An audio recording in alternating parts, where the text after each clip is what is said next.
Assalamualaikum warahmatullahi wabarakatuh. Halo teman-teman, jumpa lagi dengan saya di channel Mukhtasar Bayan. Bau busuk dan angkernya kuburan Abu Lahab, paman sekaligus musuh Nabi SAW. Dilansir dari sindonews.com. Abu Lahab memang busuk. Ia adalah penghalang utama dakwah Rasulullah SAW. Paman Nabi Muhammad ini mati secara mengenaskan. Sebelum mati, ia menderita sakit parah dengan menebarkan aroma busuk sehingga tak ada lagi yang sudi mendekatinya. Aroma busuk kian menusuk ketika akan mati.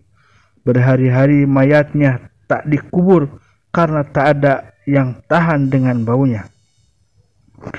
Mayat Abu Lahab akhirnya dilempari batu oleh sanak keluarganya dari kejauhan sampai terkubur oleh batu kerikil itu. Lalu bagaimana kondisi kuburan orang yang diabadikan namanya di dalam Al-Quran itu? Belum lama ini, kanal YouTube Al-Iman Mulyana menayangkan kuburan dedengkot kafir Quraisy itu. Kuburan Abu Lahab berada di puncak gunung yang kemudian hari dinamakan Jabal Abu Lahab atau Gunung Abu Lahab.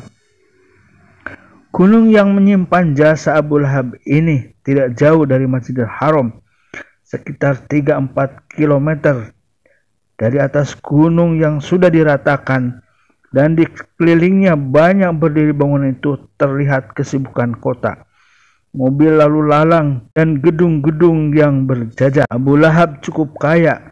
Lokasi kuburannya itu adalah rumah keduanya. Rumah satunya lagi ada di kompleks Masjidil Haram. Alman Mulyana menceritakan, untuk bisa mencapai kuburan Abu Lahab butuh tenaga ekstra karena mesti berjalan kaki melalui gang-gang pemukiman yang sunyi. Di situ banyak rumah tua tanpa penghuni alias kosong. Serem, kata Alman Mulyana. Pemukiman ini dinamakan Kampung Abu Lahab. Tak tampak lalu lalang atau anak-anak yang sedang bermain. Layaknya sebuah pemukiman di sana. Di salah satu rumah bau bangkai menyeruak. Serem banget di sini, tambah Alman. Dia pun batuk-batuk seperti tersedak karena menahan bau yang menyengat. Aura negatif ini, tuturnya. Aduh, sampai berair mata saya, tambahnya. Jalan yang dilalui menanjak layaknya mendaki gunung. Hanya saja ini perjalanan melalui gang yang sebagian jalannya berupa anak tangga selebar tidak lebih 2 meter. Alman mendatangi kuburan Abu Lahab bersama 2 orang teman lainnya yang sama-sama YouTuber asal Indonesia. Mereka terlihat ngos-ngosan untuk mencapai kuburan sang legendaris itu. Beberapa menit dari rumah kosong berbau busuk tadi, mereka sampai di puncak Gunung Abu Lahab. Puncak gunung itu berpagar besi. Ini kuburan Abu Lahab, kata Alman dengan nafas tersengal-sengal.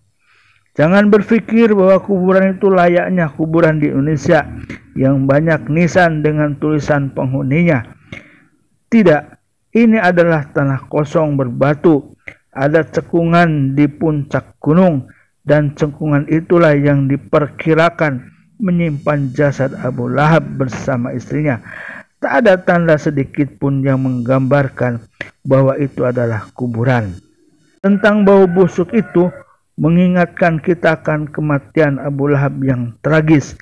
Mari kita menoleh ke belakang tatkala Abu Lahab masih segar. Kala itu kafir Quraisy mengirim 1000 pasukan dalam perang Badar. Abu Lahab tidak mengikuti pertempuran tersebut, namun ia menyumbang 4.000 dirham untuk mendukung perang itu. Dia juga meminta seorang temannya, Al-Asi bin Hisam, untuk menggantikannya di perang tersebut. Perang Badar berakhir dengan kekalahan yang memalukan dari pihak musyrikin Quraisy. Sepekan setelah itu Abu Lahab menderita sakit parah. Dia pun meregang nyawanya dan tewas. Konon ia sakit lepra. Kisah lain menyebutkan ketika Abu Sufyan bersama kabilahnya tiba di Mekah dari perang Badar, Abu Lahab memintanya untuk menceritakan kejadian yang menimpa mereka dan sebab-sebab kekalahan.